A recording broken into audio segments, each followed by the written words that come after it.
Recognize the gentleman of the Kamanggagawa party list, the Honorable Elijah Rumbao San Fernando, to avail of the privilege hour.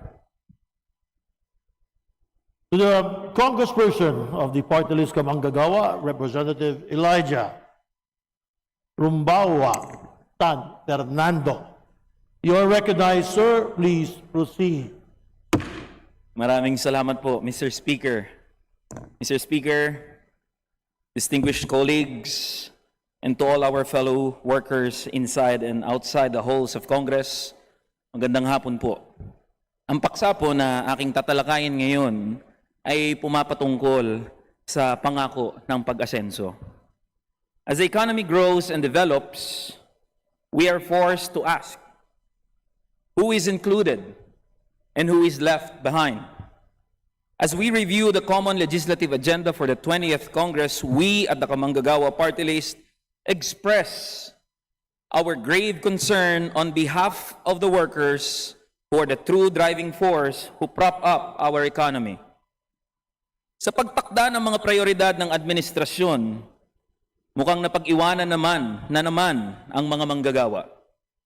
The Legislative Executive Development Advisory Council or LEDAC is tasked with synchronizing the legislative agenda with our national development goals. As an advisory and consultative body key in developing the national legislative framework, it mobilizes Congress to prioritize legislation, often to the exclusion of other measures. Sa madaling sabi po, Mr. Speaker, makikita sa LEDAC ang pangunahing batas na nais maipatupad ng administrasyon. Let us begin by reminding ourselves of the priorities of LEDAC. Section 1 of RA 7640 dictates that the body shall act in accordance with its constitutional mandate to promote a more equitable distribution of opportunities, income, and wealth, and expand productivity as a key to raising the quality of life for all, especially the underprivileged. Our President himself has made pronouncements to this effect. At the Philippine Development Forum 2025, PBBM said, "We committed to generate jobs, accelerate poverty reduction, and transform our economy into one that is inclusive, resilient, and ready for the future." At the National Employment Summit, he said, "Let us lay the groundwork to ensure a decade of meaningful employment and economic growth." Sa konteksto ng pagkilala ng mga pangakong nakasaad sa batas at sa mga salitang binitawan mismo ng ating Pangulo, lumalakas po ang ating loob na maningil. Sa priority agenda, nasaan ang pagtaas ng sahod ng mga manggagawa? Nasaan ang mga batas na nakabalangkas sa pagkilala sa mga hinaing ng mga trabahante? We assert that worker-centric bills and a legislated wage increase should not be a mere afterthought of LEDAC. As workers are a vital element to national development, so too should legislation that addresses their needs be a priority of government. This is not just an economic imperative, but a moral one too. Our economic context demands bold action. From 2001 to 2024, our GDP, ang pangkalahatang kita po ng ating bansa, has more than tripled, implying massive economic growth. Let us be clear. This is in large part due to the sustained and steadily increasing efforts of our workers as exemplified in the near doubling of labor productivity during that period. Ang ating ekonomiya ay lumalago habang tumataas ang produktibidad ng ating mga manggagawa. Following the promise of inclusive growth, shouldn't workers also enjoy the benefits of this growth?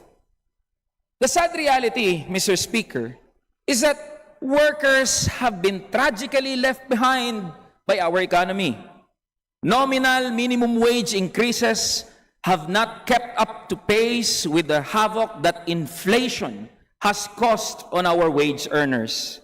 Sa tabi ng kakarampot na pagtaas ng sahod, hindi dumadali ang buhay ng mga manggagawa at ordinaryong Pilipino. Indeed, the increase of salaries are a mere illusion when we consider the increase in price of goods and services. Mr. Speaker, mga kasama, the last legislated wage increase was in 1989, 36 years ago. Back then, the minimum wage was 89 pesos, compensating for the inflation that is equivalent to a real wage of 572 pesos by today's standards. Contrast this to today's average national minimum wage of 493 pesos. Ibig kong sabihin, Mr. Speaker at mga kasama, mas marami pang nabibiling produkto ang minimum wage noong 1989 kaysa sa ngayon. Sa harap ito ng sinasabing paglago ng ating ekonomiya. Wage increases then are not about growth, but about recovery, and a failing recovery at that. In this equation, we have not even considered the farce that is the provincial rate, where we have witnessed the real stagnation and lowering of workers' wages, especially at the margins of society. Remembering that labor productivity has almost doubled, it is tragic that the average pay for workers across the board has grown by a mere 16%. The data paints a clear picture. While the economy grows, it is primarily the businesses that have benefited. Yumayaman ang mga negosyante habang napag-iiwanan ang mga manggagawa. Is this the inclusive growth that our laws and our president promise? Critics of wage increases, who are often business elites or academics who follow their doctrines, often point to their impact on employment and inflation. A study from the UP School of Labor and Industrial Relations, or UP Soler, belies these claims, finding that, and I quote, wage increases can have no impact on employment, while its effect on inflation is, and I quote, very small and in fact insignificant, end of quote. These elites furthermore cite that the benefits that employers enjoy would eventually be felt by workers. This is known as trickle-down economics. Yet, it is our president himself who has conceded that trickle-down economics is a failure back in a speech as a senator in 2015.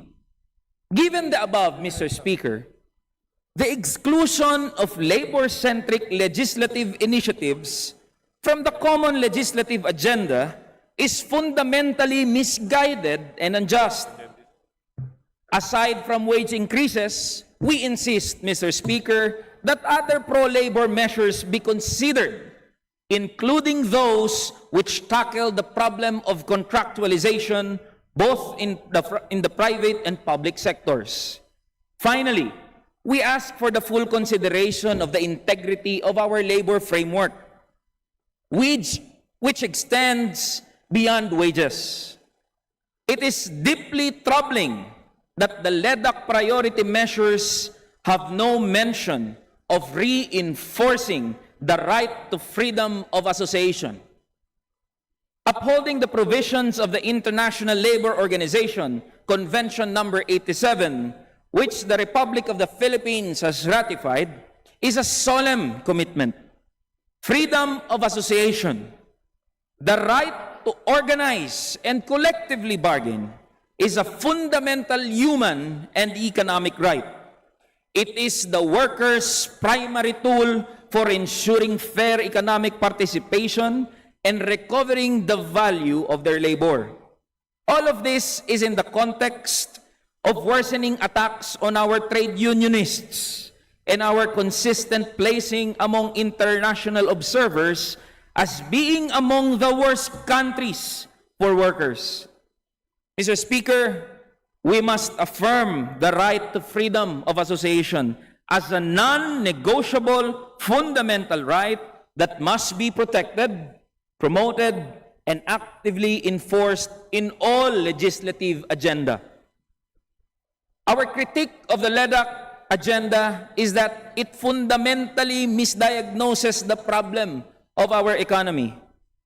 Tinitignan po ng administrasyong ito ang mga manggagawa bilang consumer lamang na kailangang bigyan ng tulong at hindi bilang isang producer na dapat bigyan ng sapat na sahod. We see this reflected in the priority list, amendments to the Pantawid Pamilyang Pilipino Program or 4-Piece Act, and the assistance to individuals in crisis situations, AICS, and the amendments to the Universal Healthcare Act. These are necessary social nets, Mr. Speaker. Yes, but they are fundamentally measures of damage control. They address the symptoms of low income, hunger, lack of healthcare, poverty, by giving dole-outs and subsidies instead of addressing the root cause, the pathetically low wage in the marketplace. These measures perpetuate a cycle of dependency. We are forced to legislate charity because we refuse to legislate economic justice. More than that, we see business-friendly laws that provide tax amnesty and governance-centric laws which miss the mark entirely. Mr. Speaker, mga kasama, the very question of prioritization implies a constant tension between the different elements of our economy. Sa pagtuon ng atensyon sa isang sektor, minsan ay nakakalimutan ng iba. This is unfortunately reflected in the LEDAC agenda, which prioritizes businesses and patronage over workers. The promise of progress, ang pangako ng pag-asenso, must not be reserved for the few. True progress means that the hands that build our nation also share in its fruits. We cannot speak of development while our workers go hungry. We cannot speak of productivity without recognizing those at its core. Our call to the administration is simple, Mr. Speaker. Let us go back to the drawing board and think of our workers. Fellow lawmakers, we at the Kamanggagawa Party List ask for nothing more than the alignment and unity of workers and government. Ipaglaban po natin ang dignidad ng ating mga manggagawa. Revise the LEDAC to include a legislated and a national wage increase and other pro-worker measures. Failing that, we as Congress should push for these initiatives ourselves. Only through this can we fulfill the promises of the law and uphold our end of the bargain between worker and government. Yun lamang po. Maraming salamat po, Mr. Speaker at mga kasama. Maraming salamat, Kamanggagawang Party List, Congressman Eli San Fernando. I share agrees with you.